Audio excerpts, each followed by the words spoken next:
Hey, it's me, MLB. Here is Pool Chapter 51, and this one is titled Tough Crowd. Well, I appreciate it, but you still scared the crap out of me, you said, looking around again to see if anyone else had seen Aizawa's fantastic dismount from the UA wall. No one's around. I've already checked, he added when he saw you glancing around.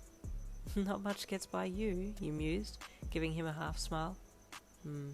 He hummed bluntly as he started walking, making you catch up beside him.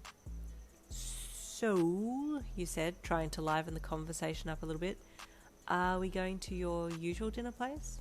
Aizawa thought for a second, then replied, No, he stated, you choose.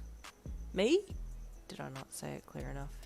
No, you did, but why me choose all of a sudden?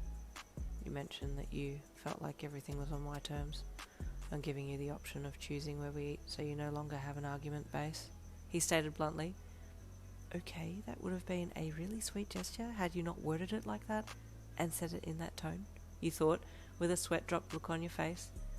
I really don't know of many places around here, but I'll pick something if you'd prefer I did, you said out loud. Yes, he stated. You looked straight ahead again at a few small restaurants and then quickly glossed over the names above the doors. Let's eat at that one, you said, pointing to one on the left. It sounds quaint. Aizawa didn't say anything, but just followed your lead, and you happily strode out, excited to be trying a new place with him. As you reached the doors, a bubbly female with bright orange bandana on her head popped out and stopped right in your path. Oh, she gasped happily. Eraser, my husband!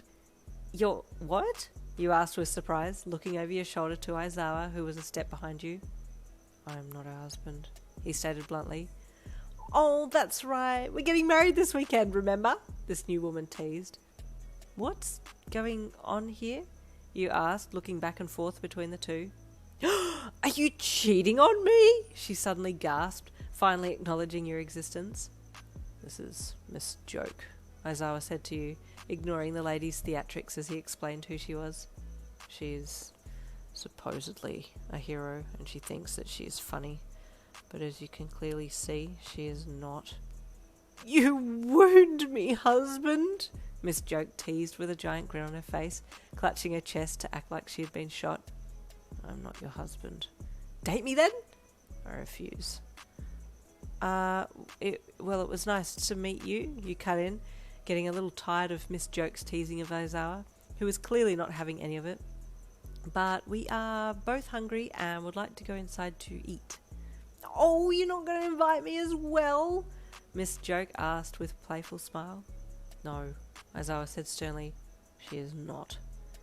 Oh, well, have fun eating with your mistress, Miss Joke said with a chuckle as she skipped off, leaving you and Aizawa standing there a little awkwardly. My apologies, Aizawa said in a dead tone. She's not affiliated with me. You made that very clear, but it appears that she has feelings for you, you mused. She's merely teasing me to try and get me to laugh, but I do not find her humour amusing, he stated as he stepped up to the door and pulled it open to let you in first.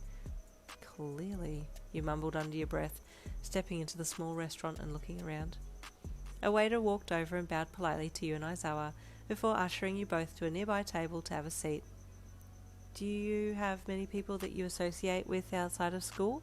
You asked him as you looked over the menu. No. Why doesn't that surprise me? You thought as you flipped the page open and read the dishes on the back. What about yourself? He then asked. Me? Your head shot up with surprise. Is he asking about me? Is this a two-sided conversation? I don't think he's ever asked about my personal life before. Oh, excuse me. You don't need to answer that question. I'm sorry for probing into your private life, he suddenly said. No, it's fine. I'm just surprised because, never mind. No, I don't actually have anyone that I associate with outside of school. I mean, I have friends, but they're all busy these days, so, I just go home. I live on my own, but Granny lives kinda close. She's my only surviving relative. You were spilling information as quickly as possible, but the way Aizawa had gone back to looking at his menu made you feel like you'd spoken for too long. Just shut up, Yin. You've bored him, you thought as you clamped your mouth shut and dropped your head down again. There was silence and your shoulders slumped a little. Guess I blew my one shot at having a two-way conversation. Spoke a little too much. When was the last time you saw your grandma? Aizawa asked. You looked up at him and brightened a little. A while. Before I left for the teachers' conference, where you and I met, you said. I've been intending to go and visit her since getting back. Aizawa nodded. I regret not seeing my grandparents more when they were here. Oh my god, we're having a conversation. Call the newspapers. This is amazing. Your brain screamed, and you had to focus so as not to let your exuberance show on your face. Have you decided what you want to eat? He asked. Oh, you looked back down and glossed over the last page. I think I'll try their specials dish. He nodded and held a hand up to get the attention of the waiter who was watching from a distance. Yes, sir? The waiter asked as he approached the table. Are you ready to order? Yes. Lady would like your specials dish, Aizawa said, ordering for you. And I'll have your salmon. The waiter nodded and wrote the orders down before asking if you wanted any drinks. You both ordered a drink each, and then you were left to talk on your own again.